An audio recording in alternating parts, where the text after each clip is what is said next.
అనగనగా అనన్య అనే ఒక అమ్మాయి ఉంది. ఆమెకు వేసవి సెలవులు అనేటివి అయిపోయి స్కూల్ అనేటివి మొదలయ్యాయి. తెల్లవారులే లేచి బ్రష్ చేసుకొని బ్యాగ్ అనేది రెడీ చేసుకుంది. కొత్త బుక్కులు, పెన్సిల్స్, క్రాయన్స్ అన్ని పెట్టుకొని తన ఫేవరెట్ పసుపు రంగు డ్రెస్ వేసుకొని రెడీ అయ్యింది. నువ్వు రెడీ అయ్యావా? అమ్మ వచ్చింది. అమ్మ కాస్త నర్వస్ గా ఉంది అన్నది అనన్య అమ్మ చేతిని గట్టిగా పట్టుకొని. స్కూల్ గేట్ వద్ద చాలా పిల్లలు ఉన్నారు. కొంతమంది నవ్వుతూ, కొంతమంది నిద్రపోతున్నట్టుగా, కొంతమంది స్నేహితులతో హాయ్ చెప్తున్నట్టుగా ఉన్నారు. అనన్య క్లాస్ రూమ్ లోకి వెళ్ళింది. టీచర్ మిస్ కావ్య నవ్వుతూ, వెల్కమ్ బ్యాక్ పిల్లలు, మీ అందరినీ నేను చాలా మిస్ అయ్యాను అన్నారు.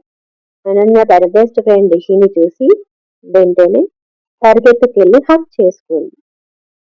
వాళ్ళిద్దరు పక్కనే కూర్చొని సెలవుల్లో ఏం చేశారో, ఎక్కడికి వెళ్ళారు, ఐస్ క్రీమ్ ఎవరు ఎక్కువ తిన్నారో చెప్పుకున్నారు.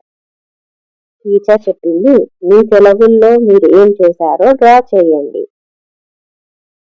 అనన్య బీచ్, కొబ్బరి చెట్టు, తన ఫ్యామిలీతో ఆడుకున్నది పిక్ డ్రా చేసింది. ఆ రోజు సాయంత్రం అనన్య నవ్వుతూ అనుకుంది, స్కూల్ అంటే ఫన్, నేను స్కూల్ డేస్ మిస్ అయ్యాను హాలిడేస్ లో అని. మోరల్ ఏంటంటే పిల్లలు, మీరు స్కూల్లో ఉన్నప్పుడు కొత్త ఫ్రెండ్స్ ని చేసుకోవచ్చు, కొత్త కొత్త విషయాలు నేర్చుకోవచ్చు.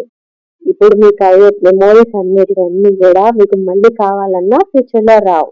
కాబట్టి ఈ హ్యాపీ మెమోరీస్ అన్నిటిని మీరు బాగా ఎంజాయ్ చేయండి.